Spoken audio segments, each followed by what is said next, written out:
ഇത്രയും ഗംഭീരയായിരുന്ന ഒരു രാഷ്ട്രം, ഇത്രയും ഗംഭീരമായ ഒരു സംസ്കാരം നിലനിന്നിരുന്ന രാഷ്ട്രം എങ്ങനെയാണ് ഈ പരുവത്തിലെത്തിയത്? അതും ചിന്തിക്കേണ്ടതാണ്. നിങ്ങൾ ഈ പറയുന്നുണ്ട്, ഇടയ്ക്കിടയ്ക്കിടയ്ക്ക് നിങ്ങളെ പോലുള്ളവർ പറയുന്നുണ്ട് കേമ എന്നു ഈ രാഷ്ട്രത്തിലുള്ളതല്ല. കേമ ആണെന്ന് പറഞ്ഞത് വല്ല കാര്യമുണ്ട്, ഇപ്പൊ ഒന്നും കാണുന്നില്ലല്ലോ. അപ്പൊ അതും ചിന്തിക്കണം. അതിനെ ഞാൻ നിങ്ങളുടെ ശ്രദ്ധ ചന്ദ്രഗുപ്ത മൗര്യനിലേക്ക് കൊണ്ടുപോകണം. ഭാരതത്തെ ഏറ്റവും പ്രധാനപ്പെട്ട രാജാക്കന്മാരിൽ ഒരാള് ചന്ദ്രഗുപ്ത മൗര്യൻ. ചന്ദ്രഗുപ്ത മൗര്യന്റെ മകൻ ബിന്ദുസാരൻ, ബിന്ദുസാരന്റെ മകൻ അശോകൻ. അശോകനാണ് ഇന്ത്യയെ ഏകീകരിപ്പിച്ചതിന്റെ ക്രെഡിറ്റ്. ഇന്ത്യയെ ഏകീകരിപ്പിച്ച അതേ ആളാണ് ഇന്ത്യയെ ദുർബലപ്പെടുത്താനും കാരണം. കലിംഗ യുദ്ധത്തിന് ശേഷം ബൗദ്ധമതം സ്വീകരിച്ച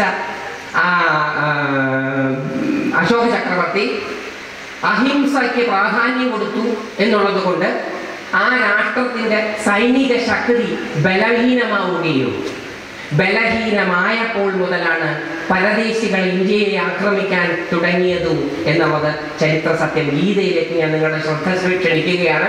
ഭഗവാൻ കൃഷ്ണൻ അർജുനനോട് പറയുന്നു, പരധർമ്മോ ഭയാവഹ.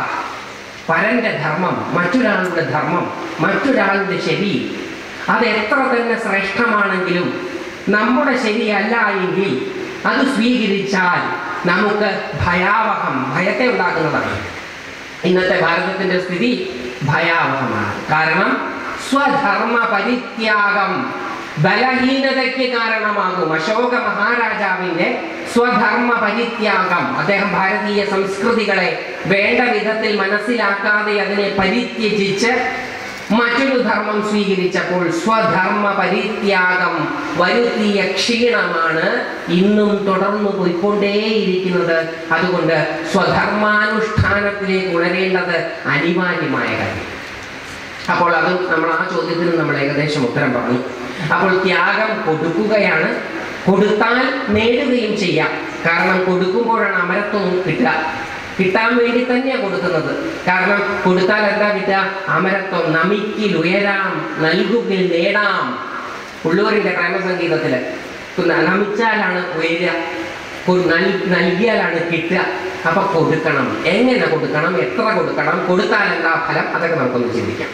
കാരണം യജ്ഞം, ത്യാഗം, വിജ്യ ഇതൊക്കെ കൊടുക്കുന്നതാണ്.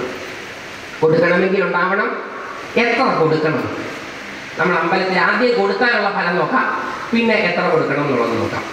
അഗ്നിയിലേക്ക് സമർപ്പിക്കപ്പെടുന്ന വ്യത്യസ്തങ്ങളായ സമിത്തുക്കളെല്ലാം അഗ്നിയായി തീരുന്നത് പോലെ ഈശ്വരനിലേക്ക് കൊടുക്കുന്നതെല്ലാം ഈശ്വരനായി തീരും. അഗ്നിയിലേക്ക് എന്തിട്ടാലും തീയിലേക്ക് എന്തിട്ടാലും അത് തീയായി തീരും. അതുപോലെ നമ്മുടെ ഈശ്വരൻ എന്ത് കൊടുത്താലും അത് ഈശ്വരനായി തീരും, നമ്മളും ഈശ്വരനായി തീരും. എങ്ങനെ? നമ്മൾ ഓരോരുത്തരും അഭിമാന പുരസരം അഹങ്കാരത്തോടു കൂടി പറയുന്ന ഞാൻ എന്താണ്? ഇത്രയും കാലത്ത് നമ്മുടെ ജീവിതത്തിനിടയിൽ നമ്മൾ നേടിയതും നമുക്ക് നഷ്ടപ്പെട്ടതും, നമ്മുടെ ആശകളും നിരാശകളും മോഹങ്ങളും മോഹഭംഗങ്ങളും, ഇതിൻ്റെ ആകത്തുകയാണ് നമ്മുടെ ഓരോരുത്തരുടെയും ഞാൻ. അതായത് നമ്മുടെ ഓരോരുത്തരുടെയും ഞാൻ, നമ്മുടെ ഓരോരുത്തരുടെയും പ്രയത്ന ഫലമായിട്ടുണ്ടായ ബോധമാണ്.